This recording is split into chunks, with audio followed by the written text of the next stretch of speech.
Hello guys and girls, welcome back to Java Tree Point. This is Alok Pandey and you are learning on Java Tree Point. Okay, and today we are going to discuss about Android. And as you know, I have already started this series. So first of all, let me tell you, I have to continue this lecture in Hindi, so I will continue in Hindi. Okay, so let's start. इसके पहले वाले lecture में हम लोगों ने जो पढ़ा था आई मीन थोड़ा बहुत इंट्रोडक्शन पढ़ा था, एंड्रॉयड के बारे में पढ़ा था। अब नेक्स्ट टॉपिक में हम आज ये देखने वाले हैं कि हमारा एंड्रॉयड एक्चुअल में वर्क कैसे करता है। ठीक है, तो उसके लिए सबसे पहली चीज़ कि अगर आप कोई भी डिवाइस ले लो, सपोज मैं एक अज्यूम करो मेरे पास एक लैपटॉप है, कंप्यूटर है, टीवी, कोई भी डिवाइस हो, वो दो चीज़ों से चलती है। एक सॉफ्टवेयर होता है और एक दूसरा होता है हमारा hardware component. Software component, hardware components, इन दोनों को एक दूसरे से अटैच करने के लिए, एक दूसरे से जुड़े हुए रहने के लिए, मतलब इन दोनों को हैंडल करने के लिए कुछ तो बीच का कुछ तो मीडिएटर रहता है जिसे हम ओएस बोलते हैं, यानी ऑपरेटिंग सिस्टम बोलते हैं। ठीक है, ओएस में भी विंडो हो सकता है कंप्यूटर में, या फिर हमारा फ़ोन के लिए कोई भी ऑपरेटिंग सिस्टम हो सकता है, लाइक अभी हमारा एंड्रॉयड है। ठीक है, सो एंड्रॉयड है एक्चुअल में वर्क करता है एज ऑपरेटिंग सिस्टम, बट ये डिपेंडेंट है किसके बेस पे? Linux colonel. लिनक्स क्या है? लिनक्स भी हमारा एक एंड ओएस है, ऑपरेटिंग सिस्टम है। ठीक है, तो यहाँ पे ऑपरेटिंग सिस्टम और हमारा हार्डवेयर कंपोनेंट ऊपर हमारे यानी टॉप लेवल में जो रहते हैं हमारे एप्लीकेशंस हो सकते हैं। अगर वो एंड्रॉयड के हैं तो एंड्रॉयड ऐप हो सकते हैं, कंप्यूटर के हैं तो कंप्यूटर ऐप होते हैं। ठीक है, तो बीच में मीडिएटर कौन बनने वाला है? हमारा ओएस यानी ऑपरेटिंग सिस्टम। एंड यहाँ पे ओएस के अलावा एक चीज़ और होती है जो होता है ड्राइवर। ड्राइवर्स क्या होते हैं? हमारे हार्डवेयर से डायरेक्ट कम्युनिकेट करते हैं। ठीक है, जैसे ड्राइवर्स की बात करें तो दुनिया भर के ड्राइवर्स हैं। दुनिया भर के इन द सेंस हमारे पास जितने भी हार्डवेयर कंपोनेंट्स होते हैं उन सारे कंपोनेंट्स के लिए एक कोई ना कोई ड्राइवर होता है। जैसे मैं बात कर लेता हूँ डिस्प्ले का ड्राइवर होता है, कैमरा का ड्राइवर होता है, ब्लूटूथ का ड्राइवर होता है, फ्लैश मेमोरी होता है, जितने भी आपको लगता है, जैसे ऑडियो ड्राइवर, वाईफाई ड्राइवर, ये सारे ड्राइवर्स होते हैं। ड्राइवर्स क्या होते हैं? हार्डवेयर को ऑर्डर देने वाला, हार्डवेयर को समझने वाला एंड एक्सटर्नल डिवाइसेस को समझने वाला हमारा एक्चुअली ये ड्राइवर्स ही होते हैं। सो ड्राइवर्स क्या करते हैं? जो भी इंफॉर्मेशन हार्डवेयर को कमांड देना है, ऑपरेटिंग सिस्टम ड्राइवर्स का यूज करके यूजर्स को प्रोवाइड करती है। ठीक है, तो सिंपल सा फंडा है। जैसे मैं कोई अगर कुछ मैं टाइप करता हूँ, कुछ मैं कोई भी कमांड देता हूँ, जैसे मैंने अगर म्यूजिक का सिस्टम का कुछ कमांड दिया तो यहाँ पे क्या होएगा? सबसे पहले मैं यूजर एक मीडिया प्लेयर, कोई भी सॉफ्टवेयर ओपन करेगा, सिर्फ अज्यूम करो जैसे मैं मीडिया प्लेयर की बात करता हूँ, विंडोज़ में मीडिया प्लेयर ओपन करेगा एंड देन उस सॉफ्टवेयर में कोई पर्टिकुलर सॉन्ग डालेगा एंड उसको प्ले करेगा। जब वो प्ले करता है, सॉन्ग डालता है, वहाँ तक का पूरा काम जो है ये हमारा एप्लीकेशन का है, हमारा कोई भी यूजर एप्लीकेशन, लाइक हमारा मीडिया प्लेयर, वीएलसी प्लेयर, ये सारी चीज़ें हैं। बट जो रन हो रहा है उसको मैनेजमेंट करने वाला, मतलब एक साथ मल्टीपल टास्क जो परफॉर्म हो रहा है, मतलब मीडिया प्लेयर भी चल रहा है, मैंने नोटपैड भी ओपन करके रहा है, इसे संभालने वाला कौन है? ओएस है। ठीक है, एंड हार्डवेयर से साउंड निकल रहा है, हार्डवेयर से साउंड आ रहा है, हार्डवेयर को एक्चुअल में एक्टिवेट करने वाला कौन है? ये हमारा ड्राइवर होता है। ठीक है, आई होप इतना समझा होगा। तो सेम फंडा हम एंड्रॉयड में लगाते हैं, वही फंडा एंड्रॉयड में भी है। सिंपल है, ज़्यादा डिफ़िकल्ट नहीं है, समझना एकदम ईजी है। सिर्फ ऊपर सबसे पहले जो मैंने फर्स्ट बॉक्स दिख रहा है एंड्रॉयड एप्लीकेशन, वो हमारा यूजर एप्लीकेशन होता है। अगर आप कोई भी नया फ़ोन खरीदने जाते हो तो आपको बाय डिफ़ॉल्ट बहुत सारे एप्लीकेशंस मिले रहते हैं, लगा हुआ, मतलब इनबिल्ट आते हैं, एंड उसके बाद आप में कुछ भी डालते रहते हो। ठीक है, तो सिर्फ अज्यूम करो जैसे मैंने एक नया फ़ोन लिया, कोई भी फ़ोन लिया, तो उसमें बाय डिफ़ॉल्ट मुझे कॉलिंग का ऑप्शन रहेगा, कॉन्टैक्ट का ऑप्शन, मैसेजिंग का ऑप्शन, होम का ऑप्शन, नोटिफिकेशन, ये बहुत सारी चीज़ें पहले से रहती हैं। वो सब क्या है? वो सब हमारा एंड्रॉयड एप्लीकेशन बोला जाता है, जो कि इनबिल्ट मुझे मिल जाता है। उसके बाद हम कुछ एप्लीकेशंस अलग से भी डालते हैं जो बाद में मे बी प्ले स्टोर से या फिर कहीं से आप उसको इंस्टॉल करते हो। ठीक है, एंड्रॉयड एप्लीकेशन से नेक्स्ट बॉक्स देखो जो है। ठीक है, एंड्रॉयड एप्लीकेशन के अंदर क्या क्या है नीचे देख सकते हो मैं, जो बड़ा बॉक्स है, फर्स्ट छोटे बॉक्स के नीचे बड़ा बॉक्स जो है, कॉन्टैक्ट, मैसेज, फ़ोन, होम, ब्ला ब्ला, जितने भी हमारे ऐप्स रहते हैं वो सब हमारा एंड्रॉयड एप्लीकेशन होता है। ठीक है, ओके, एंड्रॉयड एप्लीकेशन के बाद है हमारा एंड्रॉयड एप्लीकेशन फ्रेमवर्क। अभी ये फ्रेमवर्क क्या होता है? फ्रेमवर्क के बारे में थोड़ा डिटेल से पढ़ते हैं। फ्रेमवर्क्स हमारा कोई भी प्रोजेक्ट अगर वो आप चाहे जावा में बनाओ, यानी जावा के लिए वेबसाइट किसी भी चीज़ की, या फिर आप एंड्रॉयड के लिए किसी भी चीज़ के लिए आप बना रहे हो, तो फ्रेमवर्क जो होता है मुझे हेल्प करता है हमारे कोडिंग को मिनिमाइज करने के लिए, यानी कम करने के लिए। अगर मैं फ्रेमवर्क्स यूज कर रहा हूँ, जो चीज़ मैं 100 लाइन में करूँगा, अगर मैं फ्रेमवर्क यूज करूँ तो वो मैं 20 लाइन में ही कर सकता हूँ, यानी 20 लाइन की कोडिंग में ही कर सकता हूँ। इतना यूजफुल होता है ये, ठीक है। अगर आप 20 लाइन में करो तो आपका टाइम बच जाएगा, मेमोरी बच जाएगा, बहुत सारी चीज़ें ऑटोमेटिक बच जाएगा, ठीक है। तो ये फ्रेमवर्क हो सकता है थर्ड पार्टी का हो या फिर एंड्रॉयड, यानी हमारे एंड्रॉयड सिस्टम का हो, डिपेंड करता है किस टाइप का फ्रेमवर्क आप यूज कर रहे हो, ठीक है। तो फ्रेमवर्क्स हमें ईजिली हमें कोडिंग करने के लिए अलाउ करते हैं। फ्रेमवर्क्स हमें सिर्फ अपने प्रोजेक्ट में इंक्लूड करना पड़ता है और मुझे उसको यूज करना पड़ता है, ठीक है। दुनिया भर के फ्रेमवर्क्स मिलेंगे, एंड कुछ फ्रेमवर्क्स ऐसे होते हैं जो बाय डिफ़ॉल्ट हमारे प्रोग्रामिंग में बाय डिफ़ॉल्ट रहते हैं, जिसके ऊपर ही हम काम करते हैं, ठीक है।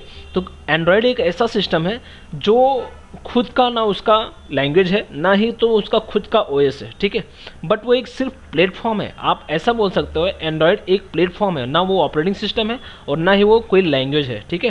तो एंड्रॉयड लैंग्वेज तो यूज करता है जावा को, ऑपरेटिंग सिस्टम यूज करता है लिनक्स कर्नल को। तो आप समझ सकते हो जब वो ऑपरेटिंग उसका यूज कर रहा है, लैंग्वेज उसका यूज कर रहा है, तो उसका है क्या, उसका लॉजिक क्या है। वो जावा को यूज करके लिनक्स कर्नल के ऊपर चलता है, ठीक है। अभी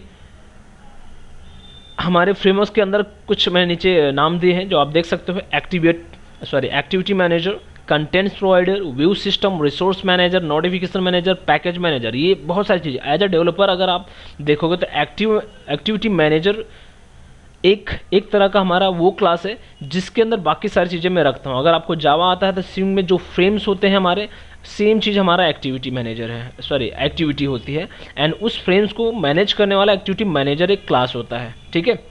तो जो भी है एंड्रॉयड में वो सब हमारे क्लासेस फंक्शन, जो जावा का कॉन्सेप्ट है, सारे कॉन्सेप्ट वही है। मे भी उसमें कुछ आपको नए फ्रेमवर्क्स यूज करने को मिलेंगे जो कि आपने अभी तक जावा में नहीं पढ़ा है, लेकिन वो फ्रेमवर्क जिससे बना है वो भी हमारे क्लासेस ही रहते हैं, क्लास इंटरफेस, यही सारी चीज़ें रहती हैं, ठीक है, ठीक है। सो आई होप इतना समझा होगा। एक्टिविटी मैनेजर क्या है? एक्टिविटी मैनेजर यानी हमारे फ्रेम्स को, यानी हमारे फर्स्ट लेआउट का, आप कोई भी अगर विंडो मोबाइल एप्लीकेशन ओपन करते हो, सपोज आप कोई लॉगिन पेज, फ्लिपकार्ट का लॉगिन पेज या फिर किसी भी, जो पहला जो भी आपको डिस्प्ले में दिखता है फुल स्क्रीन में, पूरा डिवाइस का जो विड्थ हाइट रहता है, वो हमारा एक्टिविटी होती है। हर एक चीज़ एक्टिविटी के अंदर होती है, एक्टिविटी मेन है। एक्टिविटी वर्क करता है same as container, activity work करता है same as frame in Java, activity work करता है same as window application C sharp में अगर आप बना, जो मेन विंडो रहता है वो रहता है, सेम चीज़ वैसे ही काम करता है, ठीक है। फिर उस विंडो या फ्रेम्स या फिर हमारे कंटेंट्स को मैनेज करने वाला एक्टिविटी मैनेजर बोला जाता है। नेक्स्ट है हमारा कंटेंट प्रोवाइडर्स, ठीक है। ये सब चीज़ों के बारे में तो हम एक एक करके आगे पढ़ेंगे जब प्रोग्राम करेंगे, तो मैं इसमें ज़्यादा टाइम वेस्ट नहीं करना चाहूँगा। फिलहाल इतना समझ लो, फ्रेमवर्क्स हमें यूज करना पड़ता है हमारे प्रोजेक्ट को, एंड्रॉयड ऐप को बनाने के लिए, ठीक है। और ये फ्रेमवर्क्स कुछ हो सकते हैं built in the sense Android system के हो, और ऐसे भी हो सकते हैं जो कि किसी थर्ड पार्टी का हो, जो कि एंड्रॉयड का ना हो, लेकिन हम उसको यूज करके एंड्रॉयड में अपना काम कर सकते हैं। एंड्रॉयड का नहीं रहता है वो फ्रेमवर्क्स, लेकिन वो एंड्रॉयड के ऊपर काम करने के लिए बनाया गया रहता है। उसको बनाने वाला कोई भी हो सकता है, कोई प्रोग्रामर हो सकता है, या कोई ऑर्गेनाइजेशन हो सकता है, कुछ भी हो सकता है, ठीक है। अगर ठीक है, फिलहाल व्यू सिस्टम क्या है? व्यू सिस्टम हम जितने भी अपने एक्टिविटी के अंदर जो भी चीज़ें हम रखने वाले हैं वो सारी चीज़ें व्यू बोला जाता है। View in the sense like हमारा button, text field, check box, जितनी भी चीज़ें हैं ये सारी चीज़ें व्यू बोला जाता है। इन सब व्यूज को संभालने वाला, इसका एक कलेक्शन, उसे हैंडल करने वाला हमारा व्यू सिस्टम बोला जाता है, ठीक है। ओके, नेक्स्ट देखते हैं resource manager, notification manager and package manager. Package manager क्या होता है? ये भी इजी है, आपने जावा में भी पढ़ा होगा पैकेज क्या होता है, उसे मैनेज करने वाला पैकेज मैनेजर। ये सारी चीज़ें क्लासेस है, फिलहाल इस पे बारे में ज़्यादा डिस्कस नहीं करूँगा, ये सब फ्रेमवर्क्स बोला जाता है, ठीक है। तो फ्रेमवर्क्स हमारा सिंपल इतना समझ लो, वो जावा का कोडिंग रहता है, किसी थर्ड पार्टी या फिर सिस्टम का हो सकता है, ठीक है।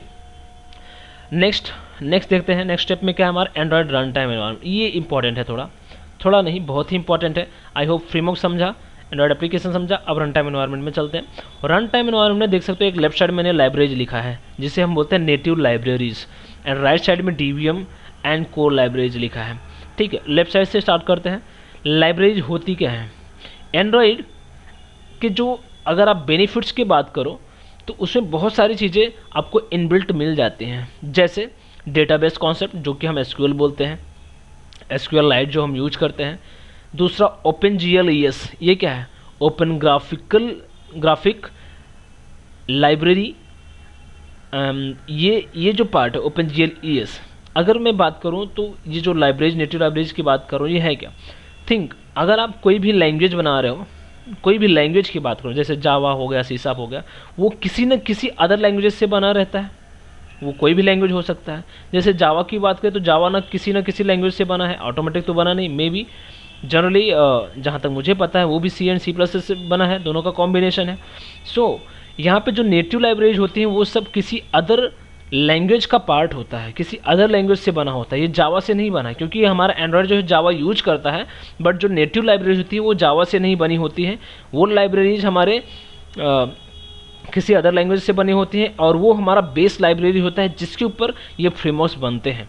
फ्रेमवर्क्स जब बनते हैं तो इन्हीं सारी चीज़ों के ऊपर ही बनते हैं। मे बी जो फ्रेमवर्क जो बन रहे हैं उसका यूज डिफरेंट हो सकता है, बट वो सारी चीज़ें जो भी यूज करने वाली हैं इन्हीं लाइब्रेरीज के अंदर ही। लिमिटेशन क्या है, अगर आप पूछो कि कुछ लिमिटेशन है एंड्रॉयड का, ऑफकोर्स जितनी भी लाइब्रेरीज हैं, नेटिव लाइब्रेरीज हैं, सिर्फ उसके अंदर ही उसकी चीज़ों को ही बना सकते हैं, उसके बेस पे ही बना सकते हैं। जैसे SQLite डेटाबेस की बात करें तो हम डेटाबेस यहाँ पे क्या यूज़ करते हैं? SQL का। OpenGL ES हमारा ग्राफिकल, जो भी हमें ग्राफिक्स दिखता है वो मुझे डायरेक्ट फ्रेमवर्क के थ्रू नहीं दिखता है। फ्रेमवर्क तो सिर्फ उसे मैनेज करेगा, मैनेजर है एक, किसको? जो OpenGL ES है, यानी ग्राफिकल, जो मुझे ग्राफिक्स शो करने वाला, जो ग्राफिक जनरेट करता है, वो हमारा नेटिव लाइब्रेरीज है। उसे जावा यूज करता है, यानी जावा कम्युनिकेट करता है अदर लैंग्वेजेस से, समझे? सो OpenGL ES सिंपली हमारा ग्राफिकल लाइक कंपोनेंट्स को शो करने के लिए, उसे ग्राफिक्स जनरेट करने के लिए यूज होता है। एंड वो जो जनरेशन हो रहा है किस बेस पे, किस तरह से उसको मैनेज किया जाए, जो हमारे व्यूज होते हैं जनरली, बटन्स वगैरह, ये सब हमारे क्या ग्राफिक्स है ना, उसे मैनेज करने वाला, उसे किस शेप में शो करना है, वो सब हमारा फ्रेमवर्क का काम है। ठीक है, ग्राफिक्स जनरेट करने वाला लाइब्रेरीज है, बट उसे किस शेप में शो करना है, किस तरह से शो करना है, वो सब हमारा एप्लीकेशन फ्रेमवर्क में होता है। ठीक है, आई होप इतना समझा होगा। Same cheese WebKit, free type and media framework, source manager, बहुत सारी चीज़ें। मीडिया फ्रेमवर्क क्या है? ये भी जो हमारा जितने भी हम मीडिया प्ले करते हैं, may be video, audio, images, ये सारी चीज़ें क्या है? मीडिया फ्रेमवर्क से। उन सबको जनरेट करने वाला, मीडिया जनरेट करने वाला क्या है हमारा? ये है। अभी सॉकेट की SSL शायद आप लोगों ने सुना होगा, SSL सॉकेट प्रोग्रामिंग C++ में, वो एक्चुअल में कैसे वर्क करता है? सॉकेट प्रोग्रामिंग, कनेक्शन क्रिएट करते हैं हम, एक कंप्यूटर से दूसरे कंप्यूटर से कनेक्शन क्रिएट करते हैं। वो सब क्या मैं एंड्रॉयड में करने वाला हूँ? क्या मैं जावा में करता हूँ? नहीं, हम कनेक्शन स्टैब्लिश करते हैं। इंटरनली कितने सारे प्रोटोटाइप रहते हैं, हमारे प्रोटोकॉल्स रहते हैं, वो सब ऑटोमेटिक कनेक्ट होता है। मतलब हम किसी न किसी चीज़ को, पहले से बनी हुई चीज़ है, मैं उसको यूज कर रहा हूँ। तो सेम चीज़ यहाँ पे भी है। तो C++ बहुत ही इंपॉर्टेंट कॉन्सेप्ट लैंग्वेज है। हमें डायरेक्टली पता नहीं चलता, इनडायरेक्टली C++ ज़्यादातर लैंग्वेजेस यूज करती हैं। ठीक है, यानी लैंग्वेज को बनाने के लिए भी C++ यूज हुआ है। Okay, libraries I hope clear है।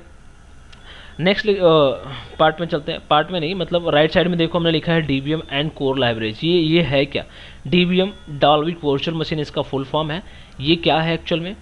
जैसे कि मैंने बताया, एंड्रॉयड हमारा पूरा जावा के बेस पे चलता है।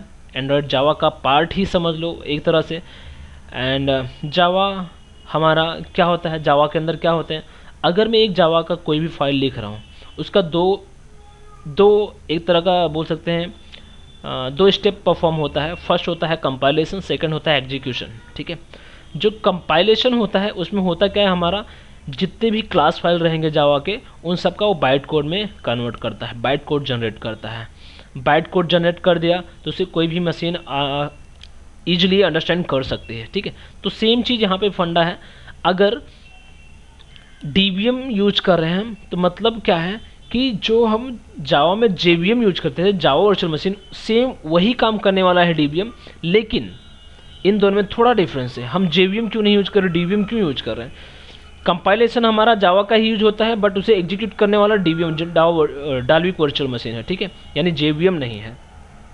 तो अभी देखते हैं, सबसे पहले कंपाइलेशन होने के बाद कोई भी क्लास, जितने भी क्लास हैं हमारे, में भी वो एक्टिविटी हो सकता है, कोई व्यू हो सकता है, वो सब का एक बाइट कोड जनरेट होता है, और वो सारे बाइट कोड को एग्जीक्यूट करने वाला हमारा डाल्विक वर्चुअल मशीन होता है।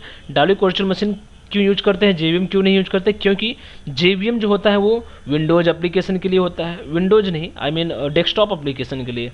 Desktop application in the sense जो हाई रिसोर्सेज प्रोवाइड कर सके, हाई मतलब हाई लेवल के रिसोर्सेज, लाइक हम अभी डेस्कटॉप पे यूज करते हैं तो कितने GB का हमारा रैम रहता है, उसका CPU का स्पीड देखो, एंड वो उसका हार्ड डिस्क देखो, मेमोरी लोकेशन, वो सारी चीज़ जो होती है कितने बाइट का, तो वो जो चीज़ है वो JVM हैंडल कर सकता है। लेकिन DVM जो है लाइट वेट डिवाइसेस के लिए है, जैसे हमारा मोबाइल का है, ये क्या है, लाइट वेट है। Light weight in the sense इसको रिसोर्सेज कम लगने वाले हैं फिर भी एग्जीक्यूट कर सकता है। इन द सेंस JVM जो हमारा फाइल जनरेट करता है वो हैवी वेट होता है, हैवी रहता है, heavy weight in the sense heavy रहता है, हैवी इन द सेंस ज़्यादा मेमोरी लेता है, ज़्यादा प्रोसेसर लेता है, जबकि मोबाइल जो होता है हमारा ज़्यादा मेमोरी एंड ज़्यादा प्रोसेसर नहीं ले सकता है।